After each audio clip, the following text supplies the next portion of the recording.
السلام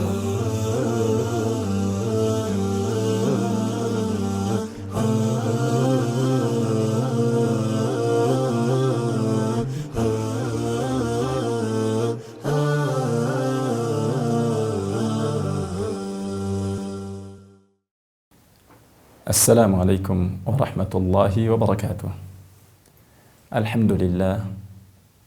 الحمد لله الذي هدانا لهذا وما كنا لنهتدي لولا أن هدانا الله، ونصلي ونسلم على حبيبنا ونبينا محمد صلى الله عليه وعلى آله وأصحابه وسلم. Ndugu zangu katika imani, naomba nitumie muda mfupi huu kuweza kukumbushana katika jambo muhimu sana. Kabla sijabainisha jambo letu ambalo nimelenga kulizungumzia katika dakika chache hizi, naomba nikuulize maswali kidogo ambayo bila shaka majibu yake unaweza kuwa nayo. Kama ni mwanafunzi, unapotoka nyumbani, umeaga kwenda shule, je, unaenda kufanya nini? Je, unaweza kutoka nyumbani kwenda shuleni bila lengo? Kama ni mfanyabiashara, unaweza kutoka nyumbani kwenda dukani bila lengo? Kama ni mkulima, unaweza kutoka nyumbani kwenda shambani bila lengo? Kama ni mvuvi, unaweza kutoka nyumbani kwenda ziwani au baharini bila lengo? Jibu ni hapana. Kila unachokifanya, unakifanya kwa malengo.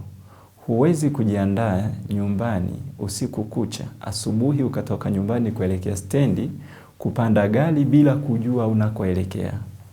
Hivyo, Mwenyezi Mungu Subhanahu wa Ta'ala alivyotuumba kutuleta sisi hapa duniani, lazima kuna lengo kuu analolilenga sisi tuweze kulitekeleza.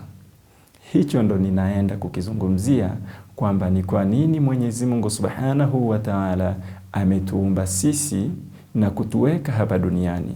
Kama vile wewe unapoenda dukani ukanunua nguo ukaileta nyumbani, gari ukaileta nyumbani, chakula ukakileta nyumbani, lazima unavileta vitu hivi kwa malengo maalum.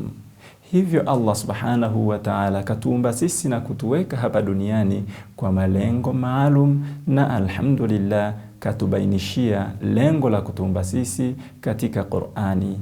Amesema Mwenyezi Mungu Subhanahu wa Ta'ala, wama khalaqtul jinna wal ins illa liya'budun, kwamba sijamuumba mwanadamu na jini ila tu lengo moja tu, waniabudu mimi.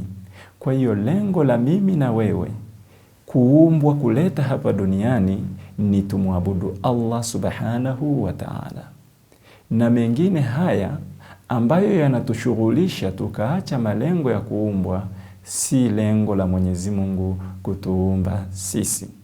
Huenda suali likaja, illa liya'budun, isipokuwa waniabudu. Ibada ni nini? Ili uweze kujua lengo, maana na makusudio na madhumuni ya lengo kiuhalisia, ili uweze kulitekeleza lengo lenyewe. Ibada, tunaposema ibada tunamaanisha kwamba ismun jami'un likulli ma yuhibbuhu Allah wa yarda. Mambo mawili katika ibada.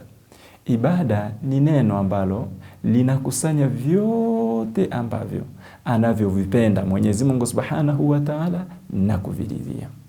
Kwa hiyo chochote anachokipenda Mwenyezi Mungu Subhanahu wa Ta'ala na kukiridhia, hicho ni ibada.